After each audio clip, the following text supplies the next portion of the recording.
యేసు ప్రభువుని మొట్టమొదటిగా దేవా అని సంబోధించింది తోమా. గడిచిన ఆదివారం ఏమో విశ్వాసాన్ని కోల్పోయాడు, నమ్మకాన్ని కోల్పోయాడు, కృపను పోగొట్టుకున్నాడు. ఎప్పుడైతే మరలా సన్నిధిలోకి వచ్చాక దేవుని వాక్యం దర్శించిందో రెట్టించిన ఒక ప్రత్యక్షత. అందుకే సమాజముగా కూడుకొనుట మానద్దు, సమాజముగా కూడుకొనుట మానద్దు.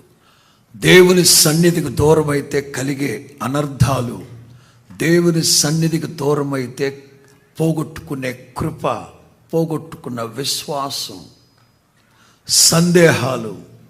ఒక్కరోజు సన్నిధిని మానేసావా, ఆ రోజు దేవుడిచ్చే ఆశీర్వాదాలు పోగొట్టుకున్నాడు. సంవత్సరానికి సరిపడ దీవెనలు పోగొట్టుకున్నవాడు.